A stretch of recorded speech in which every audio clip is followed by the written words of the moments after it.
Yeah, so I was because I was reading the Acts of the Apostles. I found out that that's where the basis of our practices of as a church. That's where usually the foundation was coming from. And when I found out about tongues, like the day that the Pentecost, the Holy Spirit came on them, and they said they were speaking in tongues. Like what I saw that they were speaking in the kind of tongues that people from different areas that were able not to Jews, understand. that were not Jews, it was their languages. So I was now, because I didn't read further into Paul's and this thing, but like, I want to know, because there are some churches now that when you want to learn how to speak in tongues, they teach you and you start speaking in tongues. So it becomes like a thing that, is so common these days that there's no swag in it anymore. There was a time when, that if somebody is speaking in tongues, there's a respect, but these days it's just like anybody can switch into tongues. That's why I don't find myself desiring it anymore. Yeah, so I want to know, is it the tongues of different languages or the tongues of angels that they say that which one is the tongues? Now, you see, like when I was answering your question, I told you there's a doctrinal barrier. That was the problem. Now, and I've explained this severally here. But it's good to have you back to church now, consistent at least. Now, when they were speaking in tongues, it wasn't really that they were speaking in the tongues of those people per se. We're having about 130 to 120 people praying in a particular room, which is called like an upper room. It could even be like a bit of an open space, which I believe is like an open space, but is enclosed. A stadium is an open space, but is enclosed. Is that correct?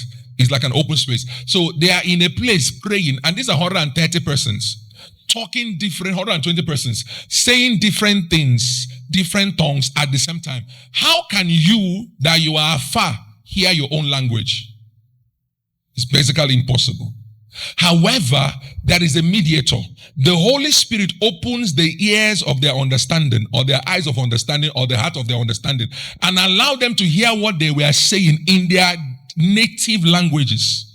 It wasn't that those people were speaking their languages. They were speaking in tongues, but understanding, because if we are 5 people now speaking at the same time, I'm speaking Igbo, one is speaking Hausa, another one is speaking Yoruba, another one is speaking Idoma. If we are all saying it and shouting, you won't be able to comprehend what any of us is saying.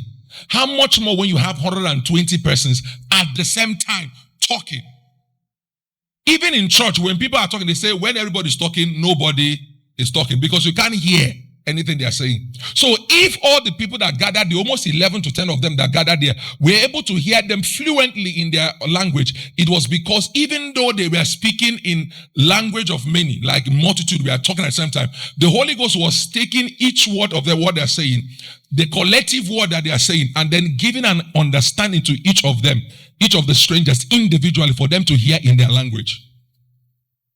Because we never saw that manifestation again in the Bible. So, and it was a sign. That's why the Bible said that it was a sign to the unbeliever. Tongues is a sign to the unbeliever. So someone can be in here now, and I'm praying in tongues, and the person is hearing that what I'm saying is in his own language. Right? Then we have the tongues. The Bible talks there is a tongue that have interpretation. And Apostle Paul said, let he that prays in tongue seek for the understanding of the tongues. Seek for the gift of interpretation of tongues. Because in the gift of the Spirit, we have the gift of tongues, the gift of interpretation of tongue. Someone can have the gift of tongue and not have the gift of interpretation of tongue. Someone can have the gift of interpretation of tongue and not have the gift of tongue. However, Apostle Paul said that, let he that prays in tongue also ask the Father that he may receive the gift of interpretation of tongue. So you can pray in tongues and interpret the tongue. And I do it by the grace of God. Then we have another tongue that the Bible said that he that prays in tongues speaks mystery and understands not giving. This is when you are praying to the Lord and that one does not have interpretation. It's not a human language. You can't interpret it just between you and God. So there are tongues that can be interpreted. There are tongues that sounds like the language of men. And then God can also give you a tongue, a people's language. We saw the lives of evangelist Ikechukwu, where he went to Brazil, and then God blessed him with the gift of to speak Portuguese, right? And now he knows it as a language. It's no longer a tongues, but you can call it tongues because God gave him the language, right? So you can see about 3 forms. That's why the Bible called diverse kinds of tongues. You can see about 3 forms of tongues in the Bible. And then when the Bible said tongues of angel, it doesn't mean that there is a tongue of angel per se. It was more like an expression of a figure of speech. That even if I speak in tongues of angels, and he was just trying to say that even if I shout like a lion, does not mean that I am. Right? It's a figure of speech, a metaphor. So some people say, let us pray in the tongues of angels. There is no tongues of angel. That does not also mean, because in the spiritual realm, angels don't really speak.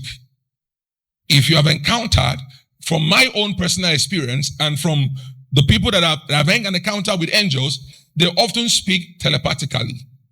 You just know without knowing how you know. It's because it's spirit to spirit. There was something that happened. I went to the program at Unizik campus, Agolo here, right? I don't know what they call those, that their campus. Is it for the pharmacy people, ba? So when we went there, so there was a brother I wanted to see. So while I was ministering with them outside, I said, where is that brother? Samuel was his name. I said, where is Samuel?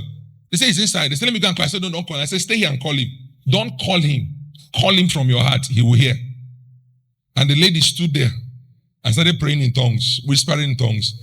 Not too long, the guy came out without knowing why he came out. And I now asked them, who called him? The lady said, I called him. I said, did you go to call him? He said, no. I said, how did you come? He said, I was here praying in tongue and calling his name in the spirit. And he came out. I said, if you didn't see this practical, would you have believed it? But it is possible. That was a spirit calling another spirit. You just come out. You don't know why you came out. You are looking around. Why am I here? I'm not saying you should go and use that to begin to tell your uncle, give me money. Uncle, give me money. That will be manipulation. And your uncle will rebuke you as a witchcraft. But spirit to spirit can come. The same way you can say, Sister Merit, Brother Mike, the same way you can say it, you can also say it to the spirit. It's if you believe. The person will start being troubled, not knowing why they're troubled. Same thing that happens when people begin to discuss about you in a certain place. All of a sudden, you just walk in. They say, we are even talking about you. You know what? The reason why the conversation actually changed was because you were close to the vicinity. Their conversation now changed to start talking about you. So what they felt was your spirit presence. And then all of a sudden, you just say, hey, when last did you even see Emeka? You guys were talking. After like 20 minutes, Emeka walked in. Because the moment you set your heart that I'm going to go there, their spirit already is aware that you are coming. Same way when someone is looking at you at your back, you can tell someone is looking at me. You know somebody is looking at you. Even when you turn, you might not see, but you know someone is looking at you. Now, there are different kind of looks. If someone is really looking at you, you will know someone is looking. You might not know who, but you will feel it. Because though your physical eyes is in the front, your spiritual senses are all around. That's why Jesus Christ had the ability to read the heart of people. When they are speaking, he's able to tell what is in their hearts. Because it's a spirit to spirit. For what knowing the things of a man, if not the spirit of a man? So since you have spirit, and Jesus, Father of all spirits, how are you not going to take care of that spirit to talk? Clarity given. So you can see these three verses of three forms of tongues in the Bible. Yeah. So that's why. So when you see now, for the people that learns tongue, now listen, you can be taught tongue, but not taught how to speak in tongue. When I mean taught tongue, you are taught how to receive it and how to relax and allow the Holy Ghost to pray through you. That is teaching. What I did now was teaching.